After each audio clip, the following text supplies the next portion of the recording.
Hi hello ನಮಸ್ಕಾರ ಎಲ್ಲರಿಗೂ. ನಾವು ಹೋಗ್ತಾ ಇದ್ದೀವಿ ಹಂಪಿ ಅಂತೇಳಿ.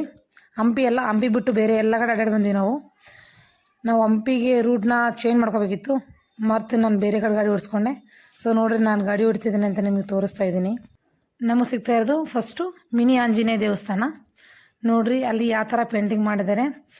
ಒಂದ್ಸರಿ ನೋಡಿರಿ ನಮ್ಮೂರು ಯಾವ ಥರ ಇದೆ ಅಂಥೇಳಿ ಬಂದು ನೋಡಿ ಕಲ್ಲೊಳಗಡೆ ಕೆತ್ತಿದ್ದು ಮೂರ್ತಿಗಳು ಮತ್ತು ತೇರು, ಅದು ಕುಟ್ಟಣಿಕೆ, ಈಶ್ವರ, ನಂದಿ, ಆನೆ ಎಲ್ಲನೂ ಕಲ್ಲಿಂದನೇ ಕೆತ್ತಿರೋದು. ಒಂದ್ಸರಿ ಬಂದು ನೋಡಿ ಯಾರು ನೋಡಿಲ್ಲ ನಮ್ಮ ಹಂಪಿ ಅಂತ ಹೇಳಿದವರು. ಇದು ಗಂಗಾವತಿಯಿಂದನೇ ಸ್ಟಾರ್ಟ್ ಆಗುತ್ತೆ. ನೋಡ್ರಿ ಹಂಗೆ ನೇಚರ್ ಆ ಥರ ಇದೆ ಅಂಥೇಳಿ. ಸುತ್ತಲೂ ಮುತ್ತಲು ಎಲ್ಲ ಇದೇ ಥರನೇ ನೇಚರ್ ಇರೋದು. ನಾರ್ಮಲ್ ಡೇಸಲ್ಲಿ ಚೆನ್ನಾಗಿರ್ತೀವಿ. ಗದ್ದೆ ಹಚ್ಚಿದ ಟೈಮಲ್ಲಿ ಸೊಳ್ಳೆಗಳ ಕಾಟ ಸ್ಟಾರ್ಟ್ ಆಗಿಬಿಡುತ್ತೆ. ಯಾಕಂತಂದರೆ ಹಸಿ ಇದ್ದಾಗ ಅದು ಸೊಳ್ಳೆಗಳು ಸ್ಟಾರ್ಟ್ ಆಗ್ಬಿಡ್ತಾವೆ. ಸೊಳ್ಳೆಗಳು ಸ್ಟಾರ್ಟ್ ಆಗ್ಬಿಡ್ತಾವೆ, ಆಮೇಲೆ ಅದು ಸೊಳ್ಳೆಗಳು ಇರಲ್ಲ. ನಾರ್ಮಲಾಗಿ ಇರ್ಬೋದು. ನೋಡಿರಿ ನಾನು ನೆಕ್ಸ್ಟ್ ಹೋಗ್ತಾ ಇರೋದು ರೂಟು. ನಾವು ಬೋರ್ಡ್ ಕಾಣಿಸ್ತದೆ ನೋಡಿ. ನಾವು ಇದು ಹಂಪಿ ಅಂದ್ಕೊಂಡು ಮನಸ್ಸೊಳಗೆ. ಹಂಪಿ ಬಿಟ್ಟು ನಾವು ಗಾಡಿನ ಈ ಕಡೆ ಟರ್ನ್ ಆಗ್ಬಿಟ್ರು, ಆ ಕಡೆ ಟರ್ನ್ ಆಗ್ಬಿಟ್ರಿ. ಬೋರ್ಡ್ ನೋಡಿದ್ರೂ ಟರ್ನ್ ಆಗಿದ್ದೀವಿ ಅಂತಂದರೆ ಎಂಥ ಶಂಡರ್ ನಾವು ಹೋಗ್ತಾ ಇರೋ ಹಂಪಿನೇ ಅನ್ಕೊಂಡು ಹೋಗ್ತಾ ಇದ್ದೀವಿ. ಬಟ್ ಹಂಪಿಗೆ ಹೋಗ್ತಾ ಇಲ್ಲ ನಾವು. ಅಲ್ಲಿ ಗೊತ್ತೇ ಆಗಿಲ್ಲ ನಮಗೆ ಬೋರ್ಡು ಚೇಂಜ್ ಆಗಿದೆ ನಮಗೆ ಅಂತಂತೇಳಿ. ಹಂಗೆ ಹೋಗ್ತಾನೇ ಇದ್ವಿ. ಅದಾದ ನಂತರ ನಮಗೆ ನೆಕ್ಸ್ಟು ದೇವಸ್ಥಾನ ಕಂಡಿರೋದು ದುರ್ಗಾ ಬೆಟ್ಟ ಅಂಥೇಳಿ. ನಮ್ಮೂರು ಸೈಡ್ ದುರ್ಗಾ ಬೆಟ್ಟ ತುಂಬ ಪವರ್ಫುಲ್ಲು ದೇವಿ ಅದು. ತುಂಬ ಜನ ಹೋಗ್ತಾರೆ. ಅಂದರೆ ಪ್ರತಿ ಶುಕ್ರವಾರ ಆ್ಯಂಡ್ ಮಂಗಳವಾರ. ಒಳಗಡೆ ಹೋಗೋಕ್ಕಾಗಲಿಲ್ಲ. ನಾವು ಹಂಪಿ ತೆಲಗಿರೋದು ಹಂಪಿನೇ. ಹಂಪಿಗೆ ಹೋಗ್ತಾಯಿದ್ದೀನಿ ಅಂತ ತಿಳ್ಕೊಂಡಿದ್ದೀನಿ. ಹಂಪಿಗೆ ಹೋಗ್ತಾ ಇಲ್ಲ ಆದರೆ ಅಲ್ಲಿ ಮತ್ತು ಗೋಶಾಲೆ ಎಲ್ಲ ತುಂಬ ಚೆನ್ನಾಗಿದೆ, ನೋಡ್ಬೋದು. ತುಂಬ ಜನ ಬಂದು ಹೋಗ್ತಾರೆ, ಫಾರಿನರ್ಸು ಎಲ್ಲ ಫೋಟೋಸ್ಗೋಸ್ಕರನೇ ಬರ್ತಾರೆ.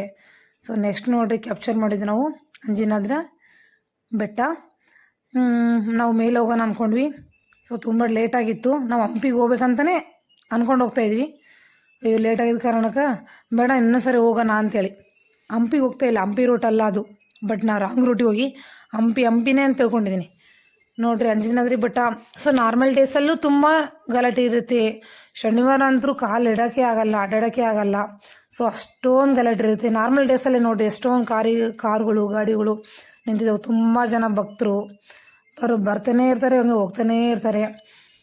ಔಟ್ ಆಫ್ ಕಂಟ್ರಿನೇ ಜಾಸ್ತಿ ಇರ್ತಾರೆ. ಮತ್ತು ಬೇರೆ ದೇಶದಿಂದ ಬಂದವರು ಇರ್ತಾರೆ, ಬೇರೆ ಊರಿಂದ ಬಂದವರು ಇರ್ತಾರೆ. ಅದಾದ ನಂತರ ಇಲ್ಲಿ ಬಂದಮೇಲೆ ಗೊತ್ತಾಯಿತು ಹಂಪಿಗೆ ಬಂದಿಲ್ಲ ನಾವು, ಹಂಪಿ ಸೇತುವೆಗೆ ಬಂದಿದ್ದೀವಿ ಅಂತೇಳಿ. ಅಯ್ಯೋ ದೇವರೇ, ವಾಪಸ್ ಹೋಗೋಣ ಅಂದ್ಕೊಂಡೆ. ನಮ್ಮ ಗೆಳತಿ ನಂದು ಇಲ್ಲಿ ಮಟ್ಟ ಇದು ಕರ್ಕೊಂಬಂದಿ ಅಂತ. ಇಲ್ಲ ನಾನು ಆ ಕಡೆ ಹೋಗ್ಬೇಕಿತ್ತು, ಈ ಕಡೆ ಬಂದುಬಿಟ್ಟೆ ಅಂತಂದೆ. ನಮ್ಮ ಗೆಳತಿ ಏನಂದ್ಲು, ಅಯ್ಯೋ ಮತ್ತೆ ಇಲ್ಲಿ ಮಟ್ಟ ಬಂದೆ, ಮತ್ತೆ ಇನ್ನೇನಿದೆ ಇಲ್ಲಿ ಒಳಗಡೆ ಅಂತಂದ್ಲು. ಬಾ ಇಲ್ಲಿ ಒಳಗಡೆನೇ ಬೇರೆ ಇದೆ ತೋರಿಸ್ತೀನಿ ಅಂತಂದೆ. ನನಗೆ ಬೇಡ, ನನಗೇನು ಬೇಡ, ನಾನು ಹಂಪಿಗೆ ಹೋಗ್ಬೇಕಂದ್ಲು. ಮತ್ತೆ 25 ಕಿಲೋಮೀಟ್ರು ರಿಟರ್ನ್ ಹೋಗಬೇಕು. ಅರ್ಥ ಮಾಡ್ಕೋಬೇಡ, ನೆಕ್ಸ್ಟ್ ಟೈಮ್ ಹೋಗೋಣ ಹಂಪಿನ, ನೆಕ್ಸ್ಟ್ ಟೈಮ್ ತೋರ್ಸೋಣ ನಾವು ಪಕ್ಕ ಅಂತ ಹೇಳ್ಕಸಿ. ಹಂಪಿ ಕೆರೆಗೆ ಅಂದರೆ ಒಳಗೆ ಹೋಗ್ತಾಯಿದ್ವಿ ನಾವು. ಕೆರೆ ಎಲ್ಲ ಒಳಗೆ ಹೋಗ್ತಾಯಿದ್ವಿ. ಒಳಗಡೆ ಹೋಗೋ ಮುಂದ್ಗಡೆ ಎಚ್ಚರಿಕೆ ಅಂತ ಬೋರ್ಡ್ ಇತ್ತಲ್ಲಿ. ಅದನ್ನು ಕ್ಯಾಪ್ಚರ್ ಮಾಡೋಕ್ಕಾಗಲಿಲ್ಲ. ನಮ್ಮ ಗೆಳತಿ ಪಾಪ ಹಿಡ್ಕೊಂಡಿದ್ಲಲ್ಲ ಫೋನು, ಆಕೆ ಕ್ಯಾಪ್ಚರ್ ಮಾಡೋಕ್ಕಾಗಲಿಲ್ಲ. ನೋಡ್ರು ಒಂದು ಮೇನ್ ಹೋದರು. ಅವರು ತುಂಬ ಧೈರ್ಯಶಾಲಿ ಅನ್ಕೊತೀನಿ. ಯಾಕಂದರೆ ಒಳಗಡೆ ಯಾರೂ ಬರಲ್ಲ. 1-2-3 ಜನ ಅಷ್ಟೇ ನಮಗೆ ಮೀಟ್ ಆಗೋದಲ್ಲಿ. ಒಂದು ಆಟೋ, ಒಂದು ಬೈಕು, ಅದಾದ ನಂತರ 2 ಫಾರಿನರ್ಸು. ಅದು ಬಿಟ್ಟರೆ ಮತ್ತು ಇನ್ಯಾರ್ಯಾರು ಅಲ್ಲಿ ನಮಗೆ ಸಿಗಲ್ಲ. ನೋಡ್ರಿ ಎಂಟ್ರೆನ್ಸು ಅಲ್ಲಿ ಬೋರ್ಡ್ ಹಾಕಿದ್ರು ನಮಗೆ, ಎಚ್ಚರಿಕೆ ಏನಂತೇಳಿ, ಸಿಂಹ, ಕರಡಿಗಳು, ಹುಲಿಗಳು ಇರ್ಬೋದು ಅಂತೇಳಿ ಎಚ್ಚರಿಕೆ ಅಂತ ಬೋರ್ಡ್ ಹಾಕಿದ್ರು. ಇಲ್ಲಿ ಭಯ ಆಗ್ತಾಯಿದೆ ಅಂತಂದ್ರೆ, ಇಲ್ಲಿ ನೋಡಿ ಇಲ್ಲಿ ಫಾರಿನರ್ಸ್ ಹೋಗ್ತಾಯಿದ್ದಾರೆ, ಬಾ ಹೋಗೋಣ ಸುಮ್ಮನೆ ಅಂತಂದೇಳಿ. ಅಲ್ಲಿಂದ ನಾನು ನನ್ನ ಫ್ರೆಂಡ್ನ ಕರ್ಕೊಂಡು ಹೋಗ್ತಾಯಿದ್ದೀನಿ. ಎಲ್ಲ ಈಗ ಬೇಸಿಗೆಗಾಲ ಅಂದರೆ ಈಗೆಲ್ಲ ಉದುರೆ ಕಾಲಲ್ಲ, ಹಂಗಾಗಿ ಎಲ್ಲ ತುಂಬ ಒಣಗೋಗಿತ್ತು ಗಿಡಗಳು, ಮರಗಳು. ಪರವಾಗಿಲ್ಲ ಅಂತೇಳಿ ಆ ಕಡೆ ಈ ಕಡೆ ಎಲ್ಲ ಏನು ಬೋರ್ಡೇ ಇಲ್ಲ ರೀ. ಬೋರ್ಡ್ ಇರ್ಲಾರೇನೆ ಹೋಗ್ತಾಯಿದ್ವಿ ನಾವು. ಒಟ್ಟಿನಲ್ಲಿ ಹೆಂಗಿಂದ ನೈಸ್ ಒಂದು ರೋಡ್ ಎಲ್ಲಿ ಸಿಗುತ್ತೆ, ಅಲ್ಲಿ ಹೋಗ್ತಾಯಿದ್ದೀವಿ. ಕರೆಕ್ಟ್ ಕರ್ಕೊಂಡು ಹೋಗ್ತಾಯಿದ್ದೆ ಅಂತ ನಮ್ಮ ಗೆಳತಿ ಹೇಳ್ದು. ಕರೆಕ್ಟ್ ಕರ್ಕೊಂಡು ಹೋಗ್ತಾಯಿದ್ದೀನಿ ಅಂತ ಹೇಳ್ತಿದ್ದೀನಿ.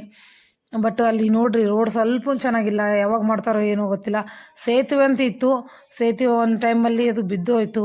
ಕಟ್ಟಿದ್ರು ಸೇತುವೆ ಅಂತೇಳಿ, ಹಂಪಿಯಿಂದ ಈ ಕಡೆ ಹಂಪಿ ಹೊಳಿ ದಾಟಿ ಅಂತಂತೇಳಿ ಸೇತುವೆ ಕಟ್ಟಿದ್ರು. ಅದು ಮತ್ತೆ ಹೊಳ್ಳಿ ಬಿದ್ದೋಯ್ತು. ಎದಕ್ಕೆ ಬಿದ್ದೋಯ್ತು ಗೊತ್ತಿಲ್ಲ. ಬಿದ್ದೋಯ್ತು. ಅದಾದ ನಂತರ ಮತ್ತೆ ಏನು ಮಾಡಿದ್ರು ಜನ ಎಲ್ಲ ಏನು ಮಾಡಿಬಿಟ್ರು, ಸೊ ಬಿಟ್ಬಿಡೋಣ ಇವಾಗ, ಅದನ್ನೇನು ಕಟ್ಟೋದೇ ಬೇಡ ಅಂಥೇಳಿ. ಸೊ ಅಲ್ಲಿ ಯಾಕೋ ಸೇತುವೆ ನಿಂದಿರ್ತಾ ಇಲ್ಲ, ಎದಕ್ಕಂತ ಗೊತ್ತಿಲ್ಲ, ಬಟ್ ನಿಂದಿರ್ತಾ ಇಲ್ಲ. ಸೊ ಒಳಗಡೆ ಹೋಗ್ತಾ ಇದ್ದೀವಿ, ಅದು ಬರುತ್ತೆ ಅಂತಿದ್ವಿ, ಬರ್ತೇನೆ ಇಲ್ಲ. ಅವಾಗ ಟೆನ್ಷನ್ ಸ್ಟಾರ್ಟ್ ಆಯ್ತು. ಅಲ್ಲೊಬ್ರು ಬಂದರು, ಈಸಿ ಅಂತಂತಂದ್ಲ ಅಮ್ಮ. ಸರಿ ಓಕೆ ಅಂತೇಳಿ ಫೈನಲ್ ಆಗಿ ಬಂದ್ವಿ. ಸೊ ನೋಡಿರಿ ಗಾಡಿ ನಾನು ಇವಾಗ ಸ್ಟಾಪ್ ಮಾಡ್ತೀನಿ, ಕೇಳಿದೆ ಹಿಂಗೆ ಹೋಗ್ಬೋದಾ ಅಂಥೇಳಿ. ಹೋಗಿ ಅಂದರು. ಹಾಯ್ ನಾವು ಹೋಗ್ತಾಯಿದ್ದೀವಿ ಹಂಪಿಗೆ ಅಂತೇಳಿ ನಿಮಗೆ ಒಂದು ಮಾತು ಹೇಳಿದೆ ಅಲ್ಲಿ. ಸೊ ಮೊನ್ನೆ ಮುಂದುಗಡೆ ತೋರಿಸ್ತೀನಿ ಅಂತೇಳಿ. ಸೊ ನೋಡಿರಿ ಆ ಕಡೆ ಹೋಗ್ಬೇಕಿತ್ತು ನಾವು ಈ ಕಡೆ ಬಂದ್ವಿ. ನಮ್ಮ ತಲೆಗೆ ಏನಿತ್ತು, ಬರೀ ಹಂಪಿನೇ ಅಂತ ಇತ್ತು. ಸೊ ಹಂಪಿಗೆಲ್ಲ ಬನ್ನಿ ನೋಡಿರಿ ನಮ್ದು ಹೆಂಗಿದೆ ವ್ಯೂಸು. ಸೊ ಒಳ್ಳೆ ನೋಡಿರಿ ಯಾವ ಥರ ಹರಿತಾ ಇದೆ ಅಂಥೇಳಿ. ಸೊ ಹತ್ರ ಹೋಗೋಣ ನೋಡೋಣ ಅಂಥೇಳಿ ಕರ್ಕೊಂಡು ಹೋಗ್ತಾಯಿದ್ದೀನಿ. ಬನ್ನಿ ನೋಡೋಣ.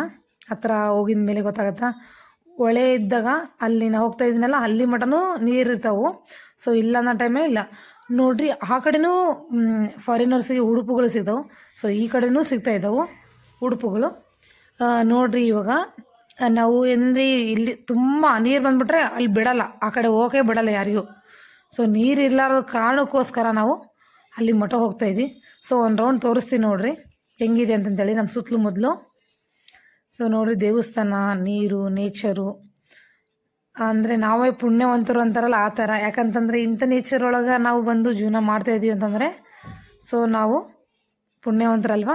ಸೊ ಯಾರಿಗೆ ಸಿಗುತ್ತೆ ಹೇಳ್ರಿ, ಎಲ್ಲೋ ಫಾರಿನಿಂದ ಬರ್ತಾರೆ, ಎಲ್ಲೆಲ್ಲಿಂದನೇ ಬರ್ತಾರೆ. ನೋಡಿರಿ ಇವತ್ತು ನಾನು ತೋರಿಸ್ತೀನಿ ನೆಕ್ಸ್ಟ್ ಫಾರಿನರ್ಸ್ಗೆ. ಸೊ ನಾನು ನೀರೊಳಗೆ ಆಟ ಆಡ್ತಾಯಿದ್ದೆ. ಸೊ ನೋಡಿರಿ ನನ್ನ ಮುಂದೆ ಒಂದು ಬೋಟ್ ಬಂತು, ನಾನು ಕೈ ಮಾಡಿ ತೋರಿಸ್ತೀನಿ ಬೋಟ್ ಬಂತು ಅಂತೇಳಿ. ಸೊ ಅದರೊಳಗೆ ನೋಡಿರಿ ತುಂಬ ಜನ. ಸೊ ಆ ಕಡೆ ನಮ್ಗೆ ಹೆಂಗೆ ಗೊತ್ತಾ, ನಾವು ಆ ಕಡೆಯಿಂದ ಬಂದಿದ್ರೆ ಆರಾಮ್ ಬರ್ತಿದ್ವಿ. ಸೊ ಇಲ್ಲಿಂದ ನಾವು ಬೋಟಿಗೆ ಕೇಳಿದ್ದೀನಿ ಒಬ್ರಿಗೆ 50 ರೂಪಾಯಿ, ಹೋಗ್ತಾನೆ 50 ಬರ್ತಾನೆ 50 ಅಂತೇಳಿ. ಬೇಡ ಹೋಗೋದು ಮತ್ತು ನೆಕ್ಸ್ಟ್ ಹೋಗೋಣ ಅಂತಂತೇಳಿ ಇಲ್ಲಿಂದನೇ ಹಂಪಿ ವಿರೂಪಾಕ್ಷಯ್ಯ ನಾವು ಆ ಕಡೆ ಬರೋಗಿತ್ತು, ಈ ಕಡೆ ಬಂದ್ಬಿಟ್ಟು ಸಾರಿ ದೇವ್ರೆ ತಪ್ಪಾಯಿತು ಅಂತೇಳಿ ಕ್ಷಮೆ ಕೇಳಿ. ಸೊ ಒಂದು ರೌಂಡ್ ಫುಲ್ ವೀಡಿಯೋ ಮಾಡಿಕೊಂಡು ಸೆಲ್ಫಿ ಸಿಕ್ಕಿಂದ